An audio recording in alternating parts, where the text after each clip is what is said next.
Capítulo 8. Si uno recorre una isla desierta, se mantiene anclado al resto de la tierra, pero en su casa, con el teléfono desconectado, Winand y Dominique no tenían ningún sentido de los 55 pisos que había debajo, y les parecía que su hogar estaba anclado en el espacio, no en una isla, sino en un planeta. La ciudad resultaba una abstracción con la cual no se podía establecer ninguna comparación posible, como el cielo, era un espectáculo para ser admirado, pero sin ninguna relación directa con sus vidas. Hasta 2 semanas después de la boda no salieron de su casa. Ella podía haber apretado el botón del ascensor y quebrar el aislamiento cuando lo hubiera deseado, pero no lo había hecho. No tenía deseos de resistir, ni de sorprenderse, ni de averiguar. Era el encanto y la paz. Winand se quedaba sentado, conversando durante horas cuando ella quería. Se quedaba encantado del silencio, si ella así lo prefería, y de contemplarla como a los objetos de su galería de arte, con la misma mirada, distante e imperturbable. Contestaba todas las preguntas que ella le hacía. Él nunca preguntaba. Nunca manifestaba lo que sentía. Cuando Dominique deseaba estar sola, no la llamaba. Una noche que estaba sentada leyendo en su habitación, lo vio junto al helado parapeto del oscuro jardín, en medio de la estría de luz que procedía de la ventana, sin volverse para contemplar la casa. Cuando terminaron las 2 semanas, él volvió al trabajo, a la oficina del banner, pero el sentido del aislamiento quedó como una cuestión establecida y que debía ser preservado en los futuros días. Volvía por la noche al hogar y la ciudad dejaba de existir. Winand nunca se lo dijo, pero ella se dio cuenta de que no quería que saliese de la casa ni acompañada por él ni sola. Era una quieta obsesión que no quería demostrar. Cuando volvía a la casa, le preguntaba, ¿has salido? Y nunca, ¿dónde has estado? No eran celos, el dónde no tenía importancia. Cuando quería comprar un par de zapatos, Winand le hacía enviar sendas colecciones de 3 zapaterías para que eligiese, prohibiéndole visitar cualquier establecimiento, y había edificado una sala para proyecciones cinematográficas para cuando ella quería ver alguna película. Dominique obedeció en los primeros meses. Cuando se dio cuenta de que le gustaba aquel aislamiento, lo rompió de golpe. Le hizo aceptar invitaciones y por su parte invitó gente a su casa. Él consintió sin protestar.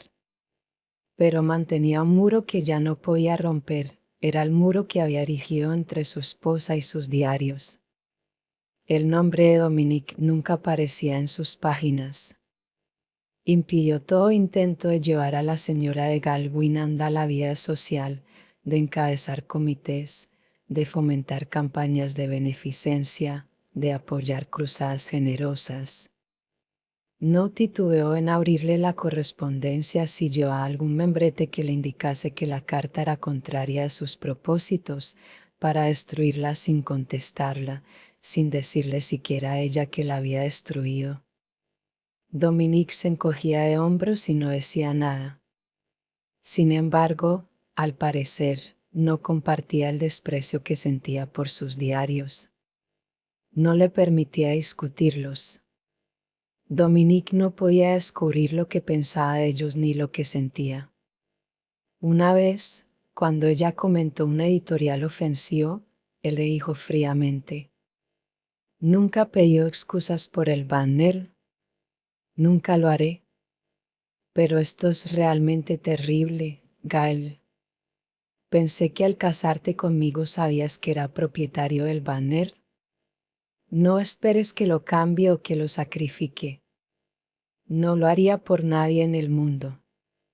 Dominique se rió. «No te lo hubiera pedido, Gael». Él, como contestación, se quedó serio. En la oficina del banner trabajaba con nueva energía, con una especie de acceso, un estado feroz que sorprendía a los hombres que lo habían conocido en sus años más ambiciosos. Cuando era necesario se quedaba toda la noche en la oficina, como no lo había hecho desde hacía mucho tiempo. No cambió sus métodos ni su orientación. Alba Scarrett le observaba satisfecho. Nos habíamos equivocado con él, el Schwartz, le dijo Scarrett a su constante compañero, es el mismo Gael, Dios le bendiga. Está mejor que nunca. Mi querido Alba, dijo Tuji, nada tan sencillo como lo que usted piensa ni tan prematuro. Pero es feliz. ¿No ve que es feliz? Ser feliz es lo más pernicioso que le podía ocurrir. Y como humanitario que soy, al fin, pienso esto por su propio bien. Sally Brent decidió ser más lista que su jefe. Sally Brent era una de las más orgullosas posesiones del Banner, una mujer imponente, de edad madura, que se vestía como un figurín del siglo XXI y que escribía como una camarera. Tenía gran cantidad de admiradores personales entre los lectores del Banner. Su popularidad la hizo presuntuosa. Sally Brent decidió publicar una nota acerca de la señora de Galwinan. Era justamente su tipo de nota y estaba dispuesta a realizarla. Logró la admisión en la casa de Winan empleando la táctica necesaria para conseguir ser recibida en los lugares donde a uno no le quieren, táctica que conocía como buena empleada de Winan. Hizo su dramática entrada de costumbre. Llevaba un traje negro con un girasol natural en el hombro, su adorno característico, que se había transformado ya en su marca de fábrica, y le dijo a Dominique, hipando: Señora Winand, he venido a ayudarla a decepcionar a su marido. Después le hizo un guiño, como expresando su perversidad, y le explicó: nuestro querido señor Winand ha sido injusto con usted, querida, al privarla de su justa fama y por una razón que no puedo comprender. Pero usted y yo sabremos enmendarle la plana. ¿Qué puede hacer un hombre cuando las muchachas como nosotras nos unimos? Él no sabe qué buen ejemplar es usted. De manera que cuéntame usted, yo lo redactaré y será tan bueno que no podrá dejar de publicarlo. Dominique estaba sola en la casa y se sonreía de un modo que Sally Brent no había visto antes, de modo que no se le ocurrían los adjetivos precisos a su acostumbrado espíritu de obsesión. Dominique le dio la información. Le dio la información exacta que Sally había soñado. Sí, por supuesto, yo preparo un desayuno, dijo Dominique. Su plato favorito es jamón y huevos, simplemente. Oh, sí, señorita, soy muy feliz. Abro los ojos por la mañana y me digo a mí misma, no puede ser cierto, no es tan fácil llegar a ser la esposa del gran Gal Winan, que ha podido elegir a las bellezas más atractivas del mundo. Estuve enamorada de él durante años. Fue un sueño hermoso e imposible. Y ahora es como un sueño que se ha realizado. Por favor, señorita Brent, de este mensaje a todas las mujeres de los Estados Unidos. La paciencia siempre es premiada y el romance de amor siempre anda por las esquinas. Creo que es un pensamiento hermoso y quizás ayude a muchas otras jóvenes como me ha ayudado a mí. Sí, todo lo que quiero en la vida es hacer feliz a Gail, compartir sus alegrías y dolores, ser una buena esposa y una buena madre. Alba Scarrett leyó el relato y le gustó tanto que perdió toda prudencia. Publíquelo, Alba, le apremió Sally Brent, la prueba está en su mesa. Lo aprobará. ¿Cómo no lo va a aprobar? Aquella noche, Sally Brent fue echada del diario. Recibió una indemnización por el valioso contrato, cuya vigencia aún tenía 3 años, y se le comunicó que no debía volver a pisar el edificio del Banner bajo ningún pretexto. Scarlett protestó con pánico. Gal no puede echar a Sally. A Sally, nada menos. Cuando no pueda echar a alguien, cerraré mi diario y haré volar el edificio, dijo Winnan con calma. Pero su público. Perderemos su público. Que se vaya al diablo su público. Aquella noche, durante la cena, Winnan sacó del bolsillo un arrugado rollo de papel, la prueba de la crónica, y lo arrojó a la cara de Dominique sin decirle una palabra. Le golpeó la mejilla y cayó al suelo. Ella lo recogió y lo desenrolló. Vio de qué se trataba y se rió carcajadas. Sally Brent escribió el artículo sobre la vida amorosa de Gal Winnan en tono alegre, intelectual, en los términos de un estudio sociológico, pero con tal material que ninguna revista importante lo habría aceptado. Fue publicado en Nuevas Fronteras. Winnan le regaló a Dominique un collar diseñado de acuerdo con un modelo especial que había ordenado.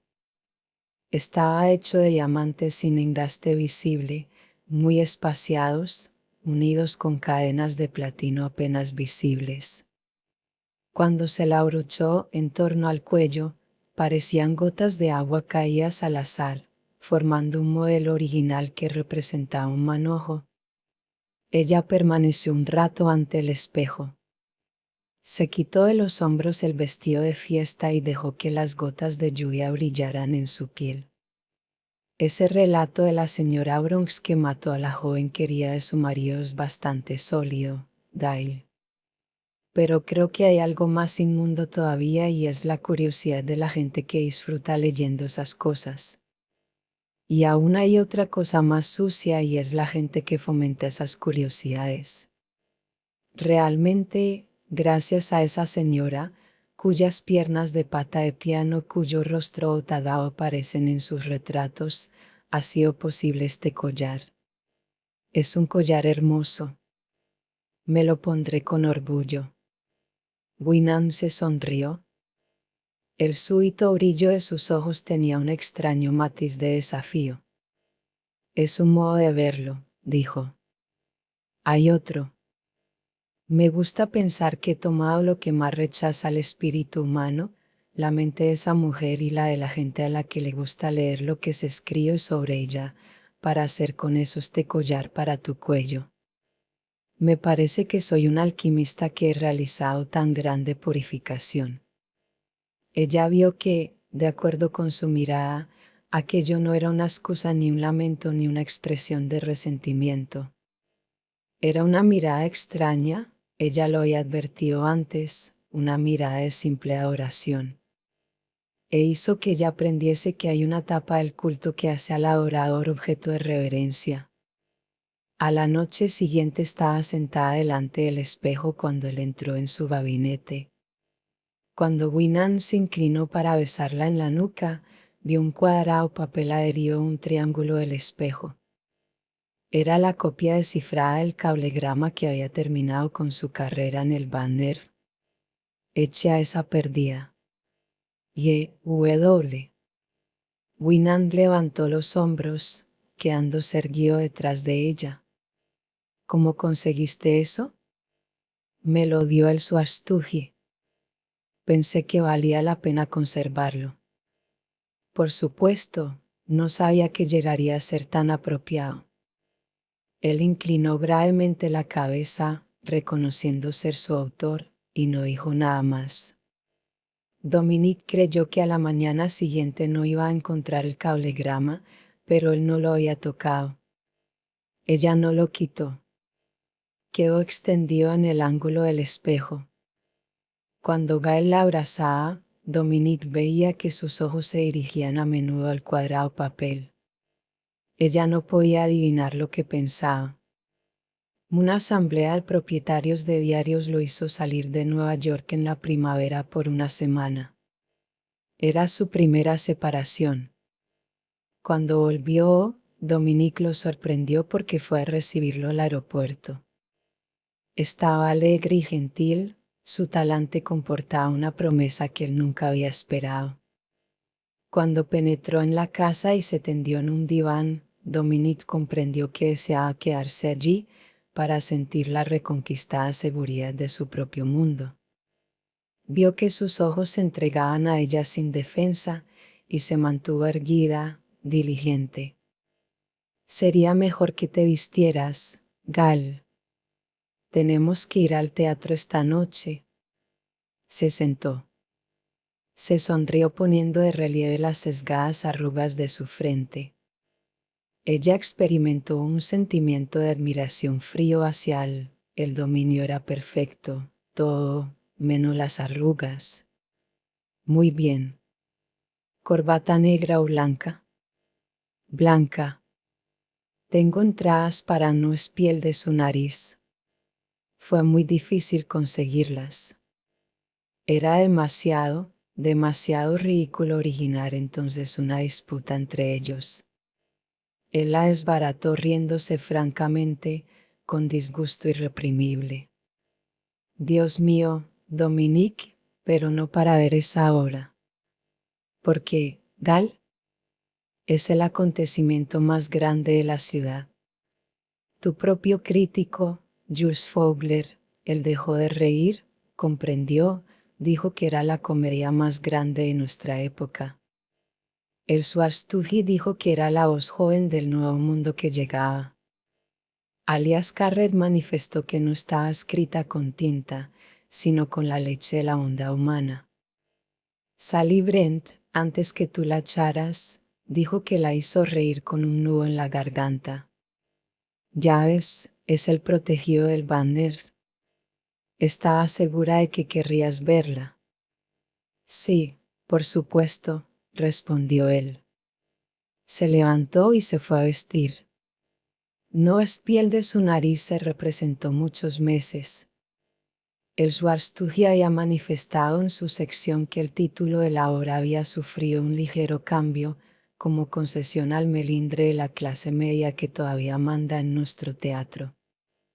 Es un ejemplo contra la libertad del artista. No escuchen más esa vieja conseja de que constituimos una sociedad libre.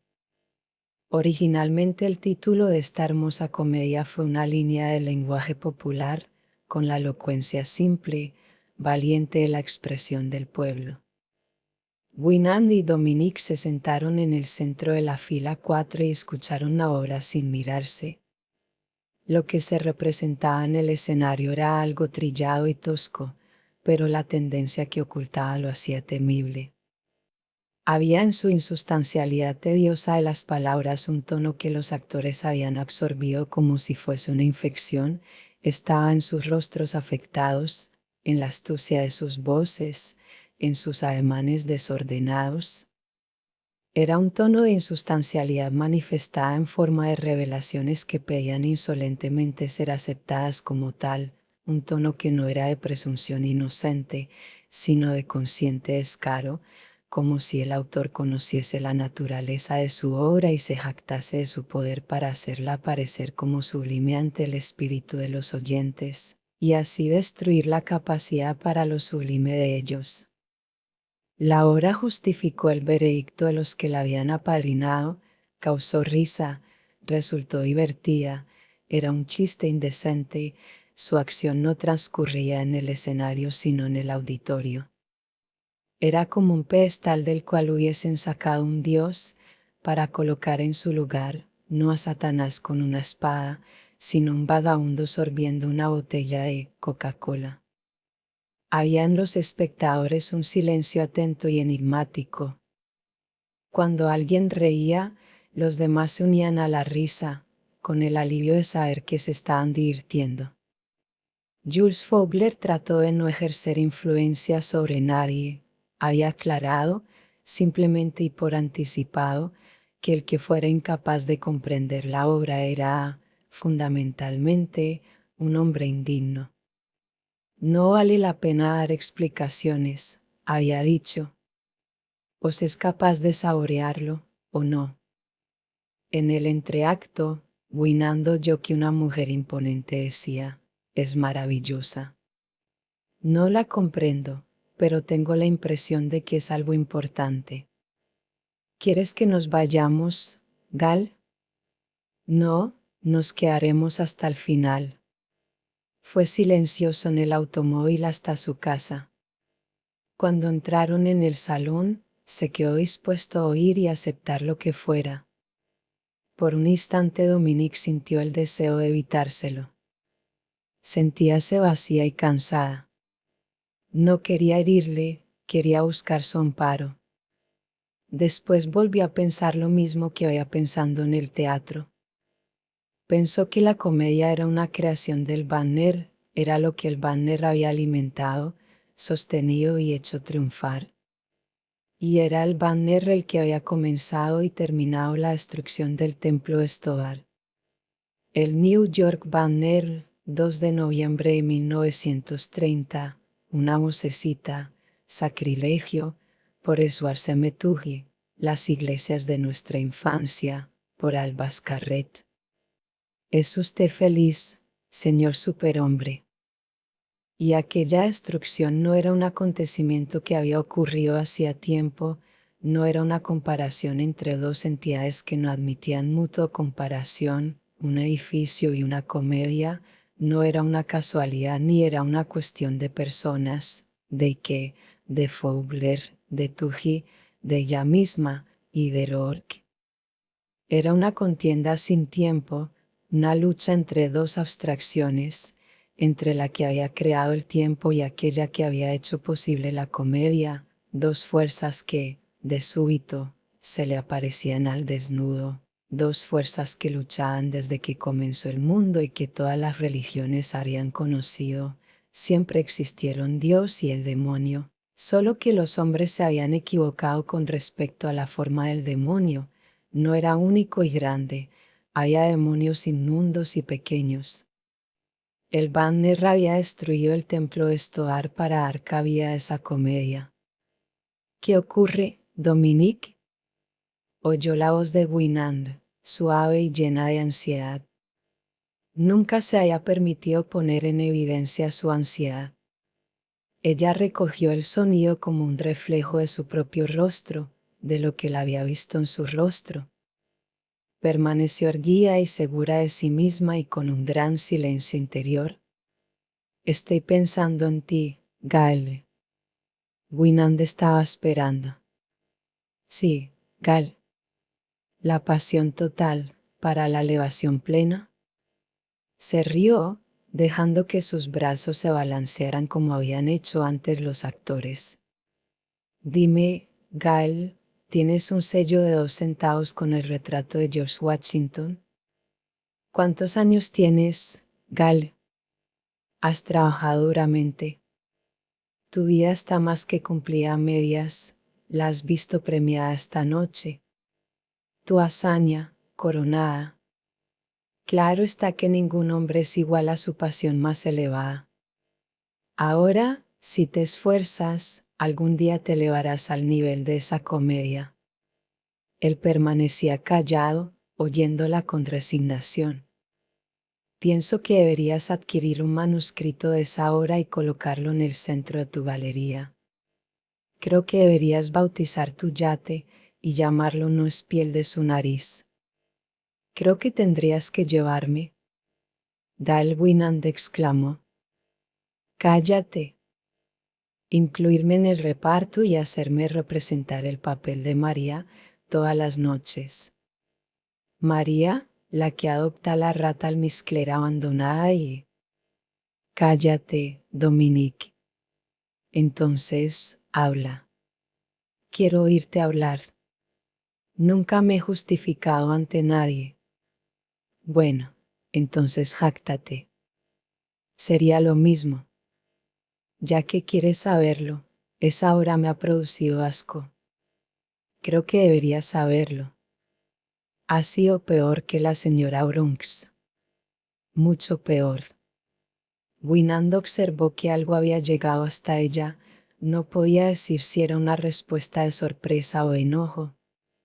No sabía cómo reconocía ella sus palabras y continuó. Me ha causado asco, pero así se han hecho muchas cosas en el banner. Esta noche ha sido peor porque había una cualidad que estaba más allá de lo habitual. Una malignidad especial. Pero esto es popular entre los tontos y es medio legítimo el banner. El banner ha sido creado para beneficio de los tontos. ¿Qué más quieres que admita? Lo que has sentido esta noche. No completamente un infierno, porque tú estabas a mi lado. Esto es lo que querías, ¿no? Hacerme sentir el contraste. Sin embargo, te has equivocado. Miraba el escenario y pensaba que aquello era lo que le gustaba a la gente, tal es su espíritu, pero te encontraba a ti, te tenía a ti y por ese contraste el dolor tuvo dignidad. Sufría como tú deseabas, pero era un dolor que se avivó hasta cierto punto y entonces... Cállate, gritó Dominique. Cállate, da al condenado. Ambos se quedaron asombrados. Él fue el primero en cambiar de actitud. Sabía que ella necesitaba amparo y la tomó por los hombros. Dominique lo apartó. Se dirigió a la ventana y se quedó contemplando la ciudad, los edificios que se extendían abajo, entre la luz y la oscuridad. Lo siento, Gael, dijo después con voz monótona. Gael no contestó. No tenía derecho a decirte esas cosas. Hablaba sin volverse, con los brazos levantados se apoyaba en el marco de la ventana. Estamos en paz, Gael. Me he cobrado con la misma moneda, si tú prefieres. Yo inicié la guerra. No quiero que te cobres. Hablo serenamente. ¿Qué pasó, Dominique? Nada. ¿Qué te hicieron pensar mis palabras? No fue lo que yo dije, fue otra cosa. ¿Qué significaron para ti las palabras, un dolor que se avivó solo hasta cierto punto? Fue esa frase. ¿Qué pasó? Ella continuaba contemplando la ciudad. A lo lejos pudo ver la parte superior del edificio Cole. Dominique, he visto lo que puedes soportar. Debe ser algo terrible. Yo debo saberlo. No hay nada imposible. Yo puedo ampararte contra eso y contra cualquier cosa que sea. Ella no contestó. No fue solo ese drama tonto, o algo peor para ti esta noche. Vi tu rostro en el teatro. Y es pues aquí lo mismo. ¿Qué es? Gael, dijo ella amablemente, ¿me perdonas? Dejó transcurrir un momento. No estaba preparado para eso. ¿Que tengo que perdonarte? Todo. Y esta noche. Ese fue tu privilegio. La condición con la cual te casaste. ¿Vendarte el banner? No, no quería vendarme el banner. Porque no quieres vengarte. No puedo ser vengada. En el silencio oyó sus pasos, que atravesaban la habitación detrás de ella. Dominique, ¿qué fue? El dolor que se aviva hasta llegar a cierto punto. Nada. Solo que no tienes derecho a decirlo. Los hombres que lo tienen, pagan por ese derecho un precio que tú no puedes pagar. Eso no fue todo. Creo que tenemos mucho en común. Hemos cometido la misma traición en alguna parte. No, esta es una fea palabra. Sí, creo que es la palabra exacta. Es la única que tiene el sentido de lo que quiero decir. Dominique, tú no puedes sentir eso. Su voz parecía extraña. Ella se volvió. ¿Por qué? Porque eso fue lo que sentí esta noche. Traición. ¿Hacia quién? No sé. Eso es todo lo que quiero decir. Dale. ¿Por qué tendrías que sentirlo? El banner no es tu hijo.